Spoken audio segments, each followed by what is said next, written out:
Welcome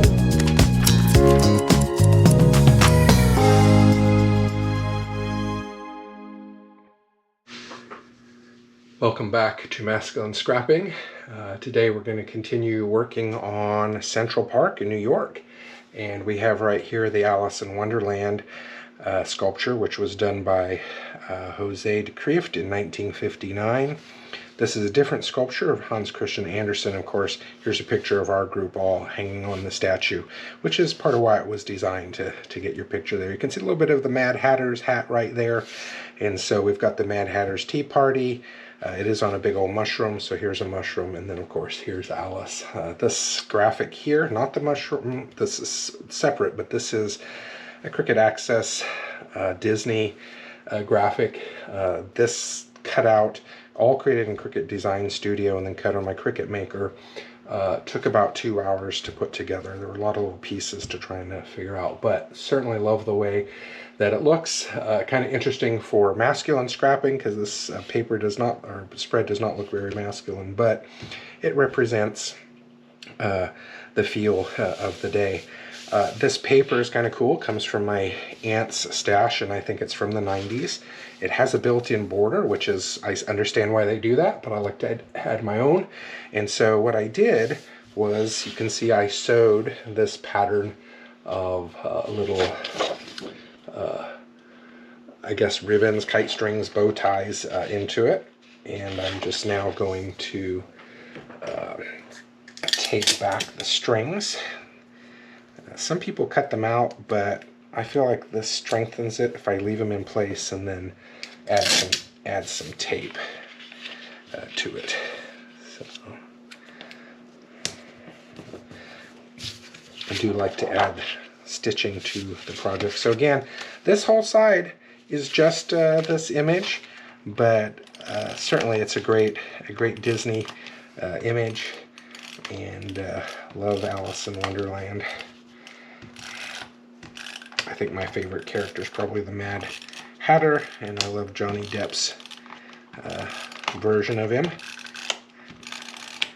Just making sure we get a lot of tape on. This is actually pretty heavy, so that when the page is flipped, especially when it starts to bend, if people bend the page as they're flipping it, you want to make sure it's securely attached. Side of my palm. I'm actually going to use the photo on that ink writing because I don't want to smear it. So we'll just stick Alice up there and then work on this side. I think I am going to put the teacups down first. Just going to add some glue to the handles here so that they stay down.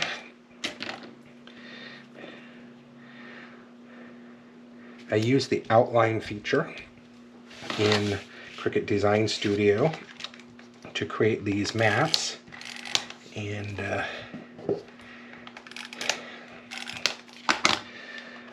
in order to create the matting for the photos, I create guides in the sizing of the photos, and it works really well to do that.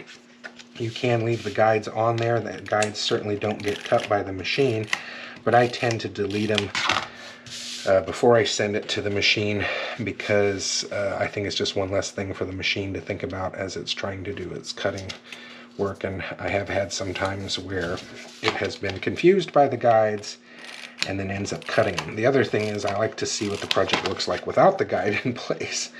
What would be cool is if you could upload your photos to Cricut Design Studio and actually have them on the design as a guide, then you could really see the way it's going to turn out. I decided not to put a border on this side. This paper is pretty busy. We have the border on that side, and so no border on this side. Okay, we're going to see if this paper is going to cooperate with the adhesive. Where it's struggling a little bit is where there is dimension on the other side. It can't seem to work well when it's not entirely flat. So yeah, I thought this was kind of perfect paper for the Mad Hatter's Tea Party.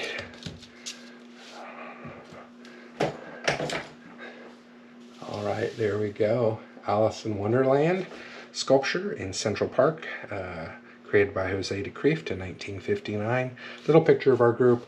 I haven't stuck a bunch of pictures of our group in the spread.